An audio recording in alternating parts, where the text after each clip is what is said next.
Olá, bem-vindo aos 5 Minutos de Ciências, hoje dedicado à recapitulação do funcionamento dos ciclos sexuais. Nos ciclos sexuais, vemos que os ciclos sexuais são basicamente o ciclo ovárico e o ciclo uterino.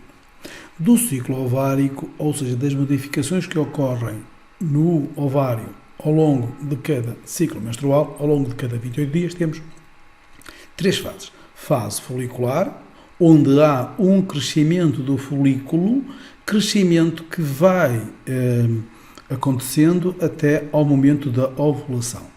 A ovulação é o momento, é a libertação do óvulo pelo ovário. Depois disto, no local onde ocorreu a libertação do óvulo, fica uma cicatriz que se vai tornar amarelada e por isso chamamos a fase do corpo amarelo ou fase luteínica. E então temos no ciclo ovárico três fases: fase folicular, fase de ovulação, fase luteínica ou fase do corpo amarelo. No que concerne ao ciclo uterino, temos também três fases.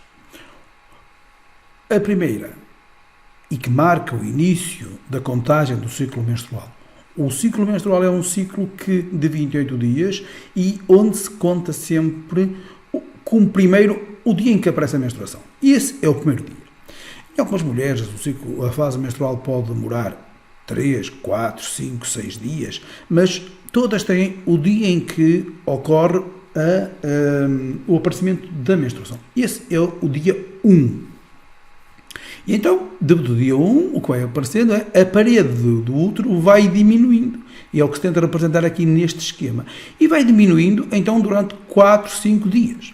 Depois desta fase, vamos ter a fase proliferativa. Ou seja, o útero que descambou. Porque a estrutura que criou era uma estrutura muito delicada e não podia permanecer meses ali. Ela tem que se desfazer porque, por tão delicada, pode, de facto, estragar-se, e então ela desfaz-se, todo aquele rendilhado de vasos sanguíneos que estão ali preparados para alojar o eventual embrião, desfaz-se e deu então origem à fase menstrual. Depois da fase menstrual vem a fase proliferativa ou reparadora. E, posteriormente a esta, vem a fase secretora.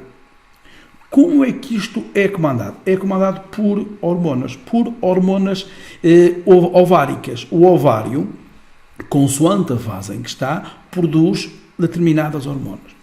O estrogênio é produzido pelo folículo. Então, à medida que o folículo vai aumentando, o estrogênio também vai aumentando. Quando se dá a ovulação, o estrogênio diminui.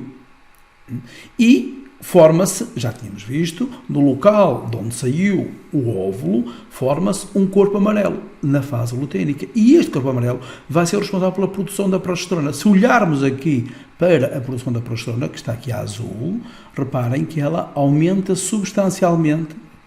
Há aqui, depois, 2 dias antes do aparecimento do novo corrimento menstrual, um máximo de progesterona. Este máximo de progesterona, este teor elevado de progesterona e também de algum estrogênio, mas essencialmente de progesterona, provoca nas mulheres alguma tensão e algum desconforto, aquilo que vulgarmente se considera como o síndrome pré-menstrual. Agora que já sabemos que temos o ciclo ovárico e o ciclo uterino, vamos ver como é que eles se coordenam. Relembrando, no ciclo ovárico temos três fases: fase folicular, ovulação e fase luteínica. No ciclo uterino, fase menstrual, fase proliferativa e fase secretora. Como é que é feita a regulação destes ciclos? É feita através de hormonas. Recordemos, hormonas, mensageiros químicos, substâncias químicas que são lançadas para o sangue pelas glândulas e o sangue, ao andar por todo o corpo, leva consigo estas hormonas que vão atuar nas células-alvo. Vimos há pouco que as hormonas ováricas, quer os estrogénios, quer a progesterona, iam ter efeitos no útero. Mas o próprio ovário também é regulado pelo complexo hipotálamo-hipófise, através de duas hormonas, a luteoestimulina e a foliculoestimulina. Estas hormonas variam a sua concentração ao longo do ciclo. E repara aqui que, por exemplo, este pico de LH vai desencadear a ovulação. Bem, mas voltemos ao início do ciclo. Fase menstrual, já vimos, quando começa o ciclo menstrual, com o aparecimento do corrimento, há aqui o aumento da produção de hormonas hipofisárias. O que é que elas vão fazer? Vão fazer que o folículo amadureça.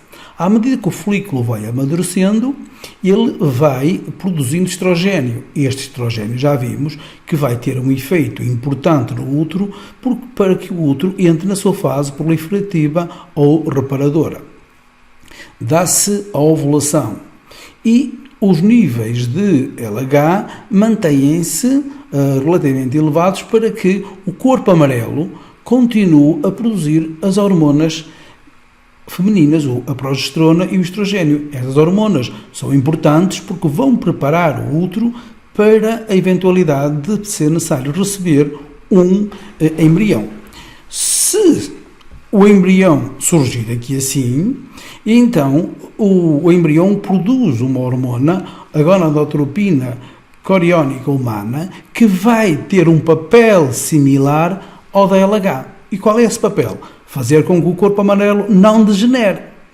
Se ele não degenerar, os níveis de progesterona e estrogênio mantêm-se elevados e não surge a menstruação. A mulher vai tentar fazer um teste de gravidez e esse teste de gravidez vai medir os níveis da gonadotropina coriónica humana. Para, se eles existirem, significa que há um embrião que está a fazer com que não se desencadeie a menstruação. Se não houver essa hormona, ao fim de algum tempo o corpo amarelo degenera, os níveis de estrogênio e progesterona descem e desencadeia a menstruação e volta tudo ao início. Volta a aparecer a menstruação e temos novo ciclo menstrual. Espero que tenhas gostado, espero que tenhas percebido. Se não percebestes, pergunta. E espero-te aqui na próxima semana para os próximos 5 minutos de ciências.